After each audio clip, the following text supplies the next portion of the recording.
Hi, everybody. This week's topic, I will openly admit, took me a minute to wrap my mind around it and truly understand what cognitive load theory was.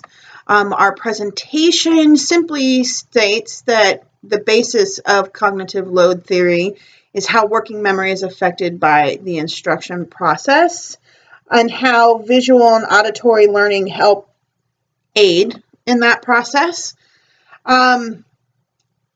I went and did some research of my own to try and find a way to better understand it. Our textbook basically was speaking a different language to me.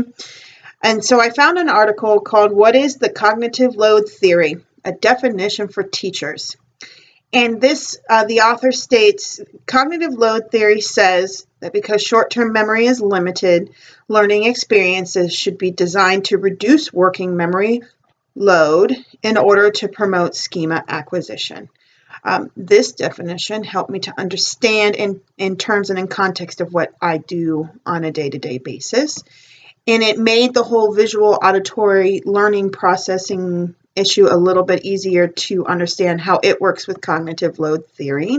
It also cleared up why visual learning can sometimes be overstimulating and that our brains can become fatigued from it.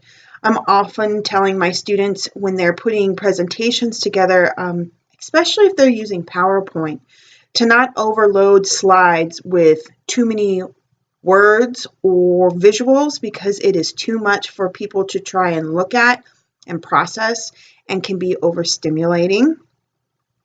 I think what's fantastic about the beauty of our design of our brains is that we're all individuals, we're all unique, and they all work in their own ways.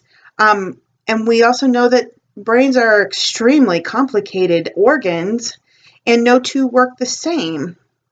To this end, we have to allow our students time to think and process through the information that we are trying to teach to them before moving on to something new, allowing them to take it from that working memory and processing it and allowing it to sink into that long-term memory, and then working with them to recall that information to really make sure that it's sunk in and it's staying. We have to understand that there are limitations to short-term memory. The example I have is a personal story. My brother-in-law, who is 43 years old, last year he had an accident and fell down his basement stairs, and it caused a traumatic brain injury for him. And he was able to fully recover except for that working memory, that short-term memory, his ability to process information and then store it into long-term memory and the ability to recall it. And he's working with a variety of therapists to strengthen these skills and continue to work on him. But his neuro doctor continues to tell us that it will be a lifelong healing process and he may never fully recover. So I think it just kind of goes to show that our brains are also very delicate instruments, and we have to be careful with how we treat them and how we take care of them, and acknowledge that in one fleeting moment, our ability to do something that seems second nature, like storing information, can very quickly be taken away from us.